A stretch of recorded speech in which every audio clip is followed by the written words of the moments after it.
మరి లూకా సువార్తలోని ముఖ్య ఘట్టాలు మనం ఆలోచన చేస్తున్నాం. లూకా సువార్తలోని ముఖ్య ఘట్టాలు మరి 11వ అధ్యాయం చదువుదాం. 11వ అధ్యాయము మొదటి వచనం నుంచి చదువుదాం. లూకా సువార్త 11వ అధ్యాయము మొదటి వచనం నుంచి. ఆయన ఒక చోట ప్రార్థన చేయుచుండెను.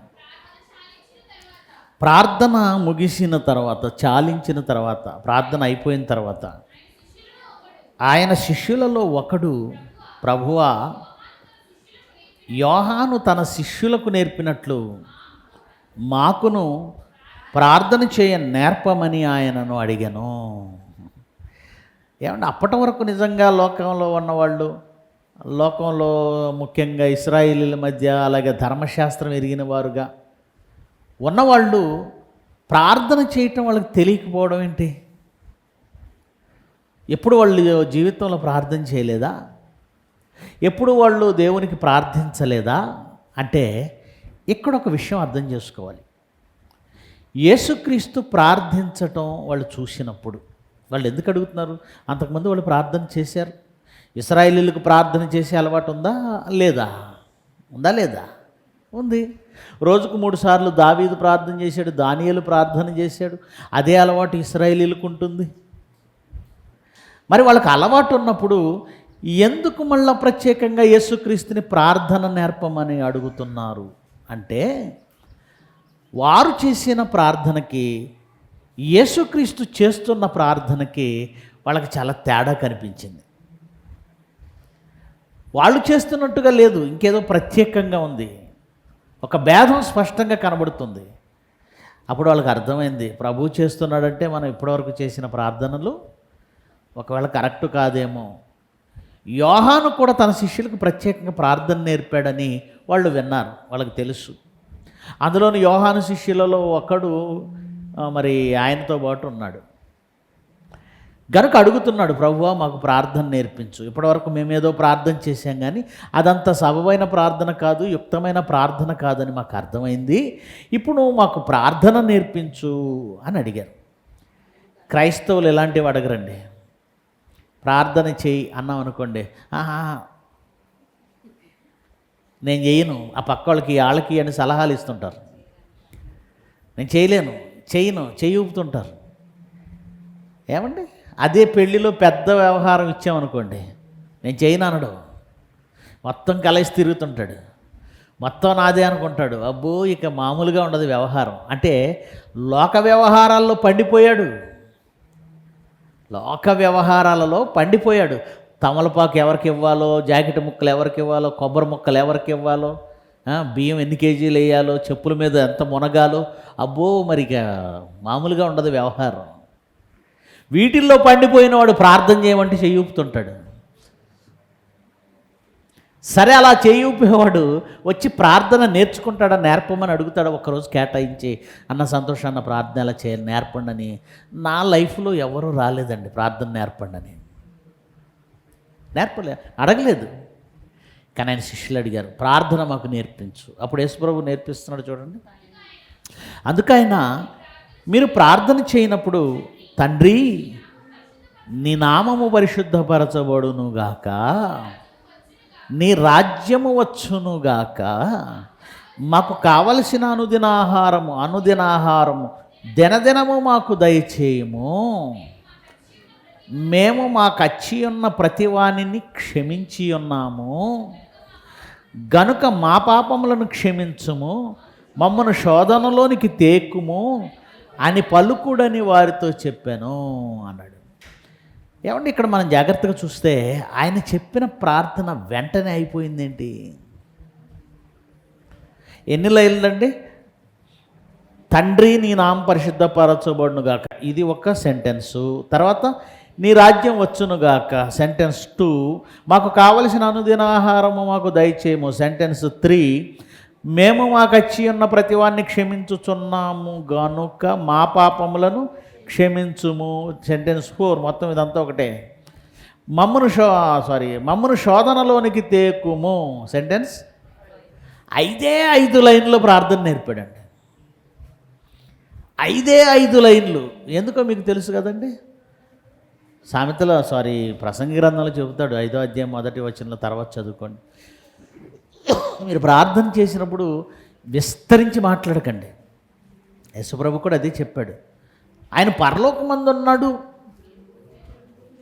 ఆయన కలెక్టర్ సీట్ మీద ఉన్నాడు అన్నాం అనుకోండి, ఆయన దగ్గరికి వెళ్ళి ఒక గంట మీతో మాట్లాడాలి అంటామంటే అసలు వీడు బయటికి తీసుకెళ్ళను అంటాడు. నువ్వు చెప్పేదేదో అర్జీ రాసి ఇచ్చేసే అంటాడు. మనం చెప్పే సొళ్ళు వినడు. మనకి ఏది ఇంపార్టెంట్ అది కూడా లెటర్ ఎంత రాసినా దాంట్లో విషయము అనేది ఒక అండర్లైన్ చేసి దాన్ని ఏదో ఒక ఇంకుతోనో లేదంటే కలర్తోనో దాన్ని హైలైట్ చేయాలి. అది చూసుకుంటాడు ఏంటి విషయం అని. ఆ తర్వాత రఫ్గా దాన్ని పైపైన చూస్తాడు. విషయం అర్థం చేసుకొని సంతకం పెట్టాలనుకుంటే పెడతాడు, లేదంటే రిజెక్ట్ చేయాలంటే చేస్తాడు. అంతేగాని నీతో గంటలు మాట్లాడే అవకాశం నీకు ఇవ్వడం.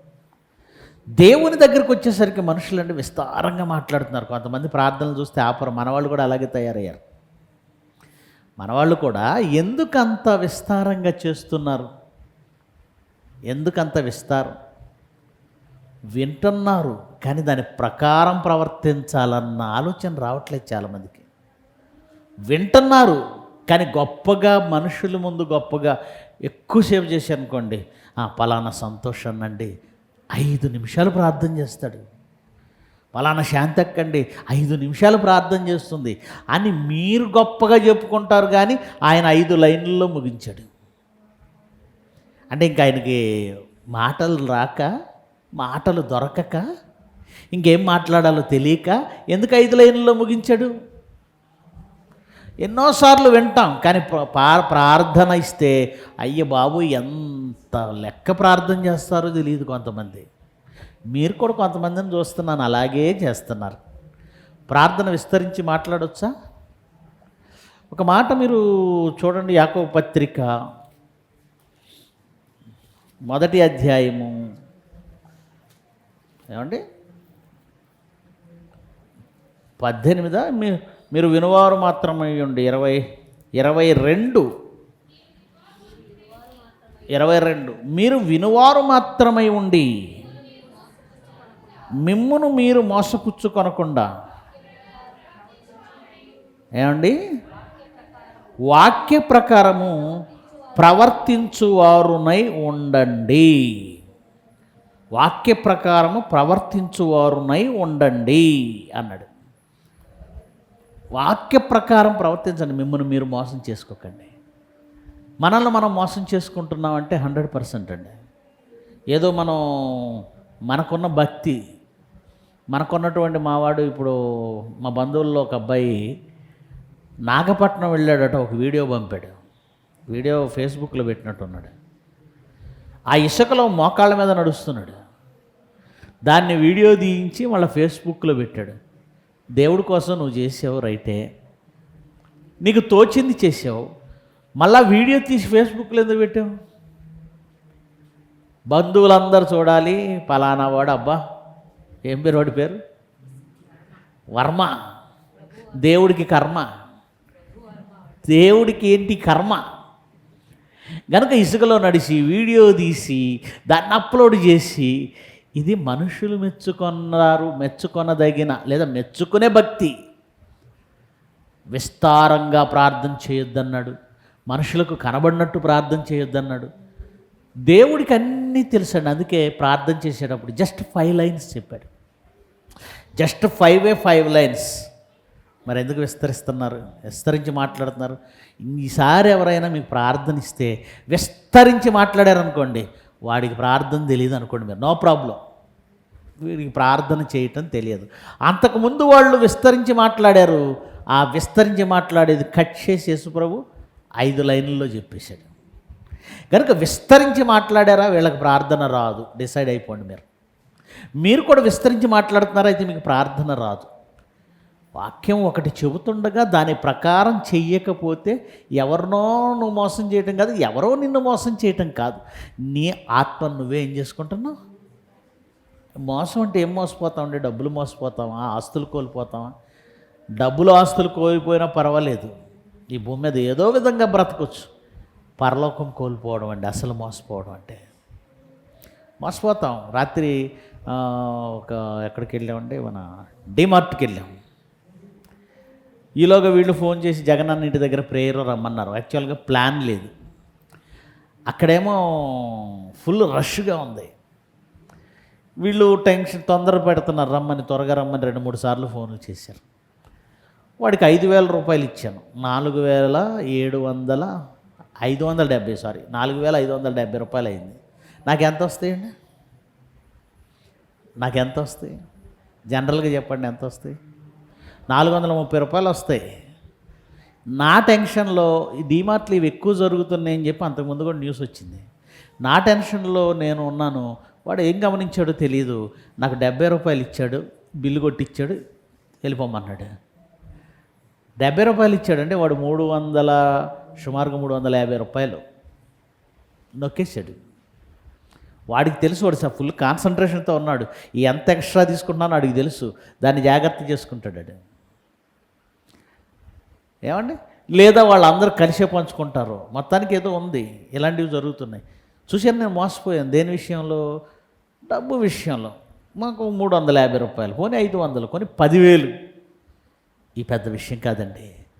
కానీ వాక్యము చెబుతున్నప్పుడు దానిని విని కూడా దాని ప్రకారం ప్రవర్తించకపోతే మనం నష్టపోయేది ఎవరు తీర్చలేనిది, తిరిగి తెచ్చుకోలేనిది, తిరిగి సరి చేసుకోలేనిది. కనుక వాక్య ప్రకారం ప్రవర్తించడం నేర్చుకోండి అని క్రిందకు వచ్చేసరికి ఏమంటున్నాడు చూడండి. ప్రార్థన నేర్పి, 5వ వచనం, ప్రార్థన నేర్పి ఇంకేదో చెప్పాలనుకుంటున్నాడు. అడగడం అనేది వచ్చింది కదా, ప్రార్థన నేర్పాడు కదా. ఏం అడగాలో, ఇదిగోండి 5 లైన్లు నేర్పి ఏం అడగాలో, ఎలా అడగాలో, ఏం అడగాలో ఆ ప్రార్థనలో ఇదిగో ఇంత తక్కువగా ఉండాలి, మీ అవసరాల్లో ఏం అడగాలి ముఖ్యంగా అన్నది చెప్తున్నాడు చూడండి. మరియు ఆయన వారితో ఇట్లా, నేను మీలో ఎవరికైనా ఒక స్నేహితుడు ఉండగా అతడు అర్ధరాత్రి వేళ ఆ స్నేహితుని వద్దకు వెళ్ళి, స్నేహితుడా నాకు 3 రొట్టెలు బదులి. అప్పుడప్పుడు మనం ఇలా పక్కింటికి వెళ్ళిపోయి బదులు తెచ్చుకుంటాం కదండి. ఇంట్లో కారం అయిపోయింది, ఒక గిన్నె కారం ఇవ్వు, ఒక గ్లాస్ కారం ఇవ్వు. బియ్యం అయిపోయింది, ఒక 1/2 కేజీ బియ్యం ఇవ్వు, మళ్ళీ తెచ్చిన తర్వాత ఇస్తాను. అలాగే ఒక స్నేహితుడు వచ్చాడట, వచ్చి నాకు 3 రొట్టెలు బదులివ్వు. నాకు ఇంకో స్నేహితుడున్నాడు, అతను ప్రయాణం చేయొచ్చు, మార్గంలో నా యొద్దకు వచ్చి ఉన్నాడు. అతనికి పెట్టుటకు నా యొద్ద ఏమీ లేదని అతనితో చెప్పిన ఎడలా, నా స్నేహితుడు వచ్చాడు, అతనికి భోజనం పెట్టాలి, కానీ ఇంట్లో ఏమీ లేదు, మరి నువ్వు నాకు ఒక 3 రొట్టెలు అప్పివ్వు, బదులివ్వు, నేను మళ్ళీ నీకు ఇచ్చేస్తాను అని అడిగాడు. అతడు లోపలనే ఉండి, నన్ను టెన్షన్ పెట్టొద్దు, నన్ను కంగారు పెట్టొద్దు, నన్ను తొందర పెట్టొద్దు, డోరేసి ఉంది, నా చిన్నపిల్లలు నాతో కూడా పండుకొని ఉన్నారు, నేను లేచి ఇయ్యలేనని చెప్పునా అని అడిగాడు. చెబుతాడా? చెప్పడు. ఎంత కష్టమైనా ఇలా అడిగినందుకు లేచి వెళ్ళి ఇస్తాడు. జనరల్గా మీరు కూడా ఇంటి పక్కన వాళ్ళు ఎవరైనా ఉండి రాత్రిపూట బంధువులు వచ్చేసారండి, సడన్గా మాకు ఇంట్లో అన్నం లేదు, కొంచెం ఒక ప్లేట్లో భోజనం పెట్టేవండి అంటే, మన ఇంట్లో ఉంటే మనం ఖచ్చితంగా ఏం చేస్తాం? ఇస్తాం. అదే చెప్తున్నాడు. ఇలా తప్పించుకునే ప్రయత్నం చేయడు స్నేహితుడైన వాడు. స్నేహితుడి గురించి ఇది. స్నేహితుడైన వాడు తప్పించుకునే ప్రయత్నం చేయడు. లేచి ఇవ్వను అని చెప్పలేడట. అతడు తన స్నేహితుడైనందున, చూసారా కారణం ఏంటి? వేరే ఎవరో ఒకవేళ చెయ్యకపోవచ్చేమో, కానీ స్నేహితుడైనందున లేచి ఇయ్యకపోయినను అతడు సిగ్గుమాలి మాటి మాటికి అడుగుట వలనైనను. బయట వాళ్ళు అయితే అసలు ఎవరు, స్నేహితుడైనందుకు ఇవ్వాలి. ఒకవేళ స్నేహితుడనే కారణం చేత ఇవ్వలేకపోయినా కనీసం లాస్ట్కి ఏంటి, అతడు మాటి మాటికి సిగ్గుమాలి అడుగుట వలనైనను లేచి అతనికి కావలసినవన్నీ ఇచ్చునని మీతో చెప్పుచున్నాను అన్నాడు. ఎందుకు ఈ ఉదాహరణ చెప్పాడు? ఎందుకంటే మనం చేస్తాం, చాలా సందర్భాల్లో చేస్తాం. మనకు కావలసిన దానికోసం స్నేహితుల దగ్గరికి వెళతాం, స్నేహబంధంతో అడుగుతాం. ఒకవేళ స్నేహబంధంతో అడగకపోయినా, ఇవ్వలేదనుకోండి, స్నేహం అనే బంధంతో ఇవ్వలేదనుకోండి, మనం ఏం చేస్తామంటే ఎక్కువసార్లు ఒక రకంగా వాడిని పీడించేస్తాం. పదే పదే అడుగుతాం, పదే పదే పీడిస్తాం మాకు ఇవ్వమని.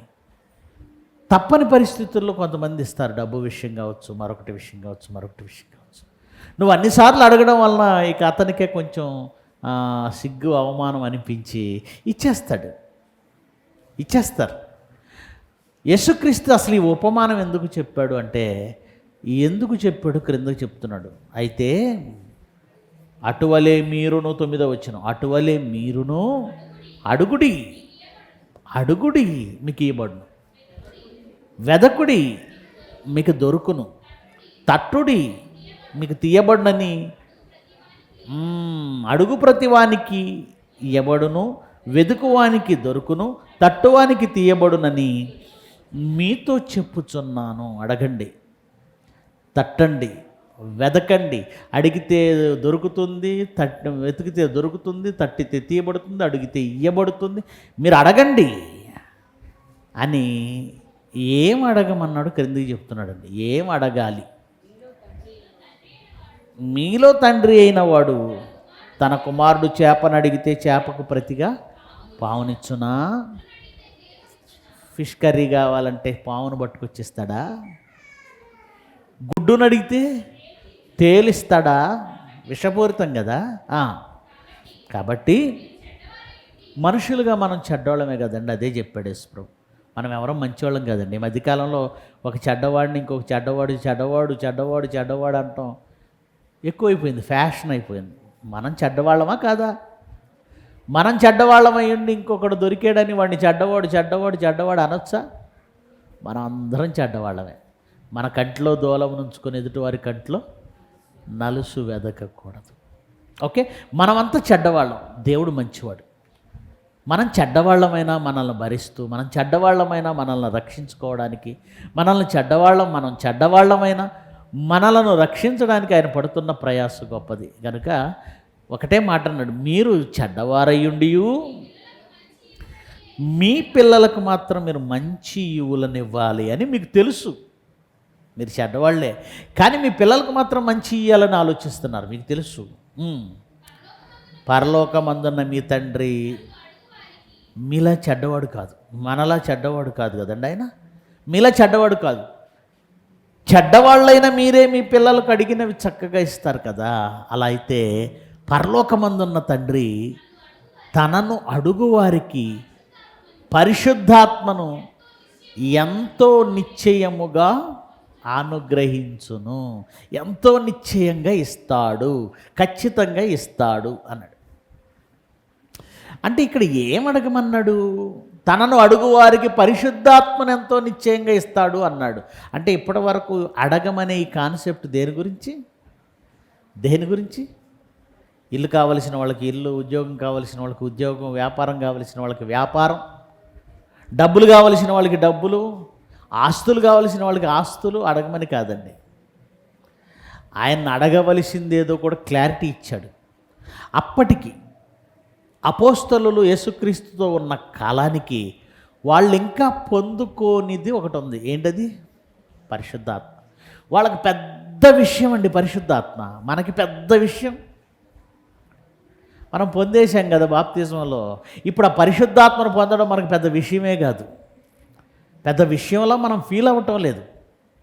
అది మహాభాగ్యం అన్న సంగతి మనం మర్చిపోయాం, దాని విలువ మర్చిపోయాం. పరిశుద్ధాత్మ అన్నింటికంటే విలువైనది కాదా? ఉద్యోగాల కంటే, వ్యాపారాల కంటే, బంగారం కంటే, డబ్బు కంటే. పరిశుద్ధాత్మను ఆల్రెడీ పొందాం మనం, అందుకే దాని విలువ అర్థం కాలేదు. కానీ పరిశుద్ధాత్మను పొందక దానికోసం ఎదురు చూస్తున్నారే ఆనాటి తరం. దేవుడు వాగ్దానం చేశాడు, పరిశుద్ధాత్మను కుమ్మరిస్తాను, జనుల మీద ఆత్మను కుమ్మరించేదను, మీ యవ్వనులు కలలు కందురు, మీ వృద్ధులు ప్రవచనాలు చెప్పుదురు, నీ యవ్వనస్తులు కలలు కంటారు. ఎన్ని చెప్పాడండి? గనుక ఆ పరిశుద్ధాత్మ వాళ్ళు పొందాలని ఆశతో ఉన్నారు. వాళ్ళకి పెద్ద విషయం ఏంటంటే ఉద్యోగం కాదు, అప్పుడు వాళ్ళకి పెద్ద విషయం ఏంటంటే ఆస్తులు కావు. వాళ్ళకి అతి పెద్ద విషయం ఏంటో తెలుసా? పరిశుద్ధాత్మను పొందడం. ఆయన మాటిచ్చాడు, ప్రవక్తల ద్వారా చెప్పించాడు, మాకు అనుగ్రహించమని ప్రార్థించండి, మా తరంలో అనుగ్రహించమని మీరు అడగండి, ప్రార్థించండి అంటే శిష్యుల్ని అడుగుడి మీకు ఇవ్వబడును, తట్టుడి మీకు తీయబడును, వెదకుడి మీకు దొరుకును. ఈ మాటలన్నీ దేన్ని ఉద్దేశించి మాట్లాడుతున్నాడు? పరిశుద్ధాత్మని.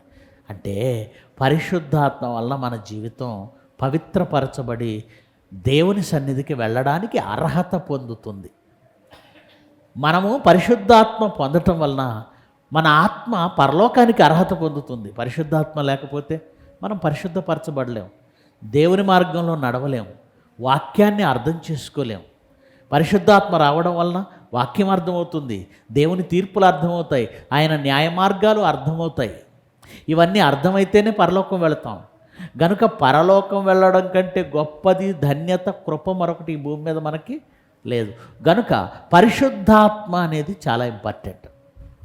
రైట్, ఆ రోజుకు వాళ్ళకి అవసరమైంది పరిశుద్ధాత్మ, వాళ్ళకి పెద్ద విషయం అడిగారు. ఈరోజు మనకున్న భాగ్యం ఏంటంటే పరిశుద్ధాత్మను అనుగ్రహించేశాడు. అదే కదా 2వ అధ్యాయం పెంతెకొస్తు పండుగ దినాన పేతురు గారు మాట్లాడిన మాట ఏంటి? ఇది మీకును మీ సమీపస్తులందరికీ ఇవ్వబడింది. 2వ అధ్యాయం 38 చదవండి.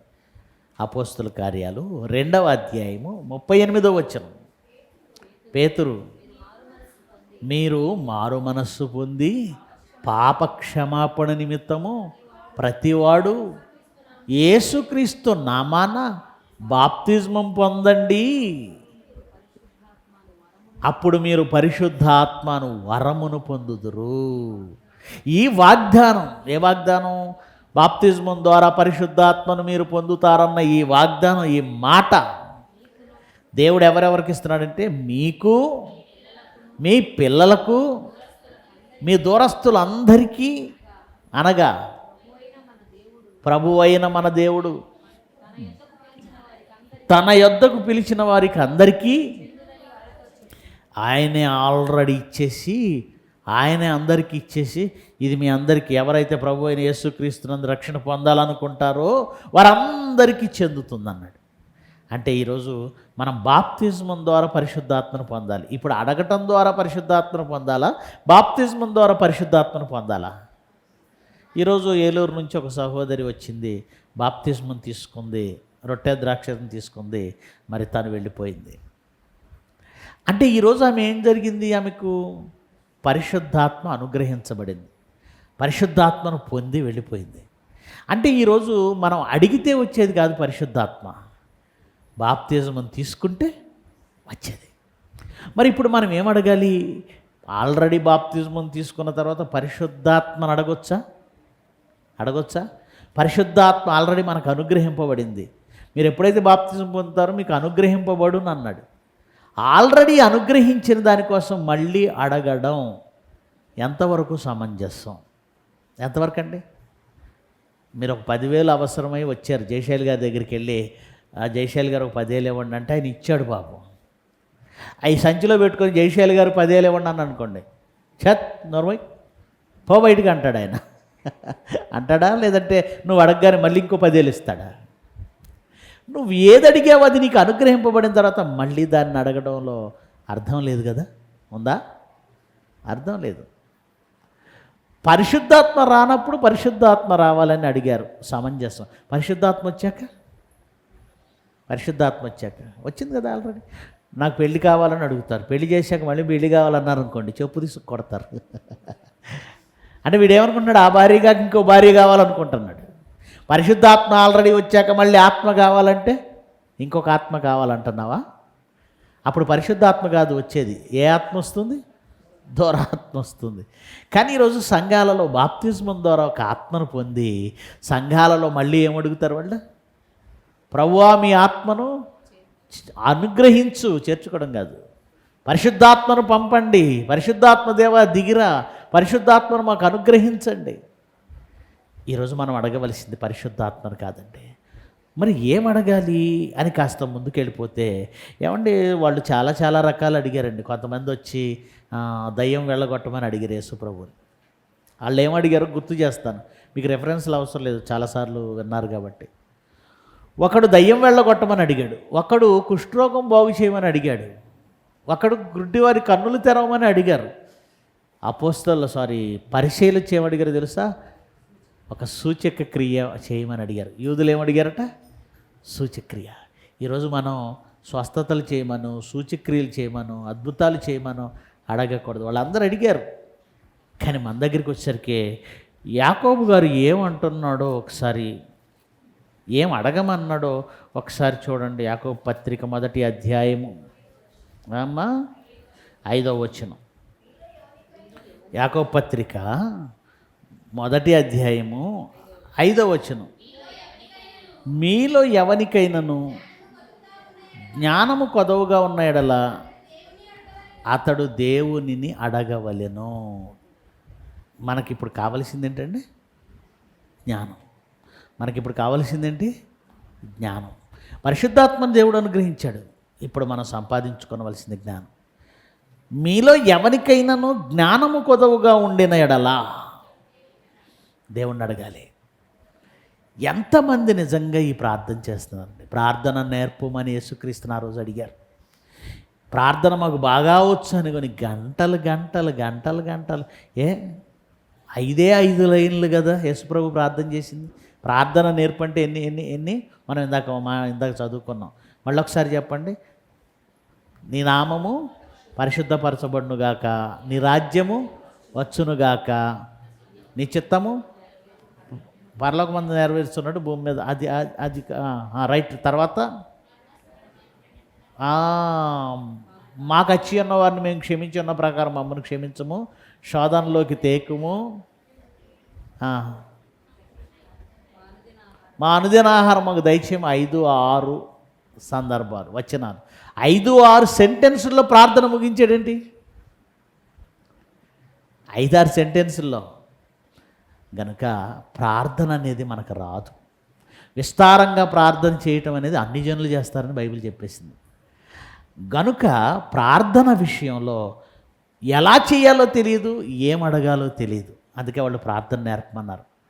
బైబిల్ మనకు ప్రార్థన నేర్పింది, ఏం అడగాలో నేర్పింది. ఇప్పుడు ఏం అడగాలి మనం? ఒకనాడు పరిశుద్ధాత్మను అడిగారు, ఓకే. కానీ ఇప్పుడు ఏం అడగాలి? జ్ఞానం. కొదువుగా, ఎవరికైనా కొదువుగా ఉంటే, మా అందరికీ జ్ఞానం ఫుల్ అండి, నా పక్కనోడికి కొంచెం తక్కువ ఉందండి అని మీలో చెప్పగలరా?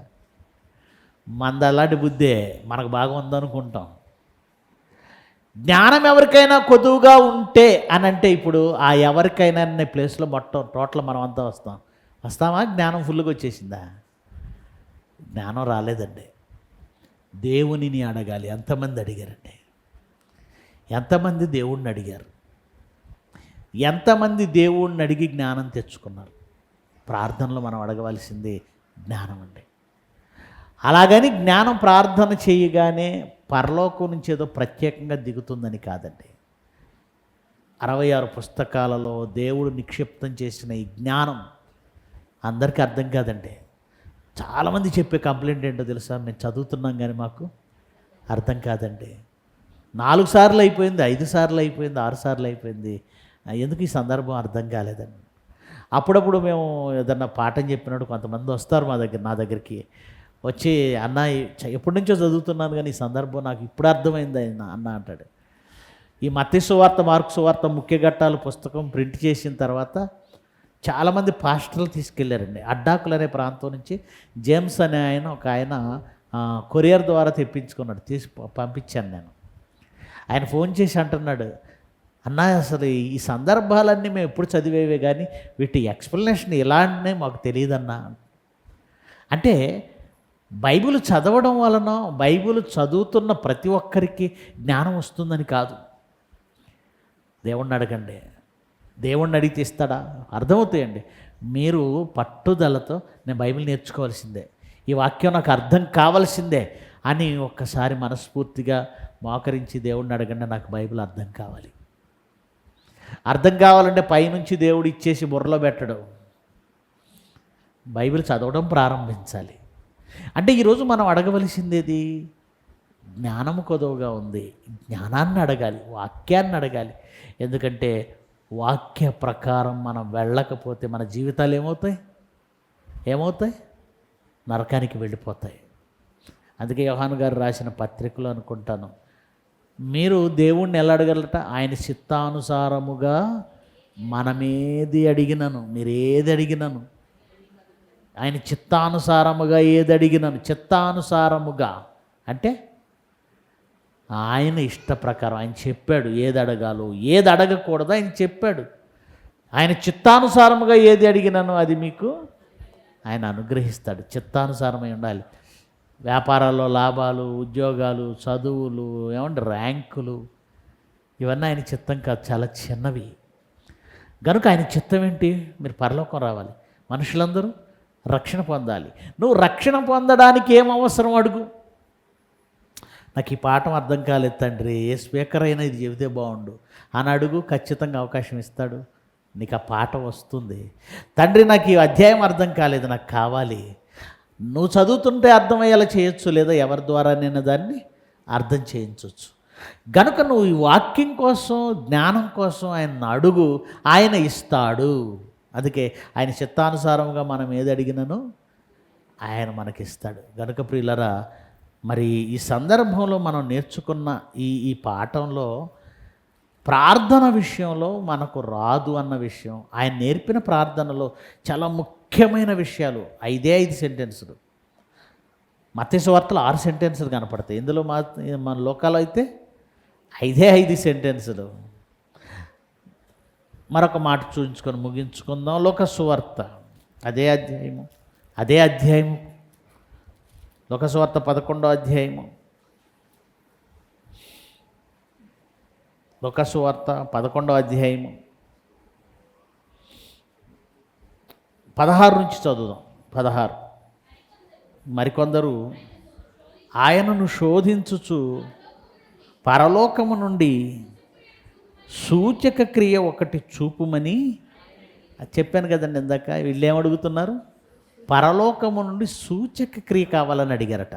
వాళ్ళు ఎంత దౌర్భాగ్యులు అంటే, ఆత్మను రక్షించే మహాశక్తి జ్ఞానమైన వాడు ఆయన దగ్గరికి వస్తే వాళ్ళు ఏమడుగుతున్నారు?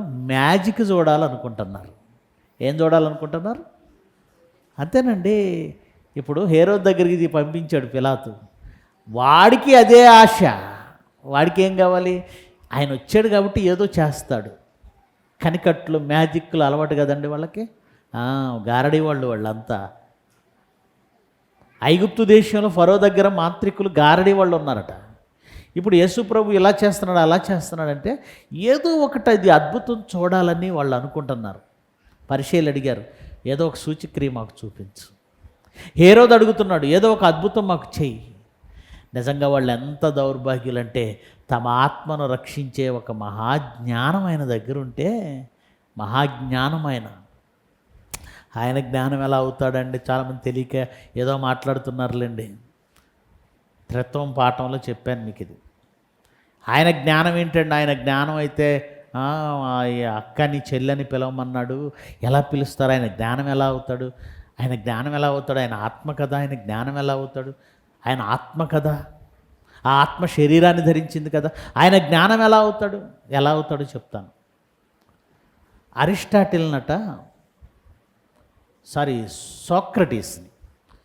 సోక్రటీస్ నట గ్రీకులు నడిచే గ్రంథాలయం అనేవాళ్ళట. ఏమనేవాళ్ళు? నడిచే గ్రంథాలయం, నడిచే యూనివర్సిటీ అనేవాళ్ళట. గ్రంథాలయం కాదు, విశ్వవిద్యాలయం. నడిచే విశ్వవిద్యాలయం అనేవాళ్ళట. ఎందుకు? అన్ని పాఠాలు టచ్ చేస్తుండేవాడు, అన్ని విషయాల మీద అవగాహన. తత్వశాస్త్రం ఒకటి, ఫిలాసఫీ.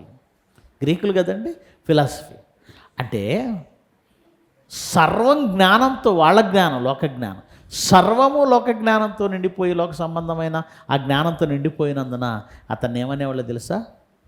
నడిచే విశ్వవిద్యాలయం. నాకు తెలియకుండానండి ఈ మాట సోక్రటీస్ని అంటారు అనే విషయం నా మనసుకు తెలియకుండానే జయశాలి గారి దగ్గరికి వెళ్ళినప్పుడు ఆయన జ్ఞానము, ఆ పాఠాలు అవన్నీ విని ఆయన నడుస్తుంటే నేను వెనకాల అనేవాడిని, అదిగో నడుచుతున్న జ్ఞానవృక్షం అనేవాడిని. నడుస్తున్న జ్ఞానవృక్షం, నడుస్తున్న బైబిల్, ఇలా మాట్లాడేవాడిని. అంటే జయశాలి గారిని ఒక జ్ఞాన వృక్షంతో పోల్చాను నేను. చెట్ట, ఆయన నిజంగా చెట్ట. నడిచే బైబిల్ అని పోల్చాను. దాని అర్థం ఏంటి? ఆయన బైబిల్తో నిండిపోయాడని. యేసుక్రీస్తుని జ్ఞానము అన్నారంటే ఆయన ఏదో ఏమంటే ఆత్మ కాదు, లేదంటే ఏదో ఒక జ్ఞానము అని కాదండి. జ్ఞానం అంటే కనబడని ఏదో ఒక ఒక పదార్థం లాంటిది అలా ఆలోచించకూడదు.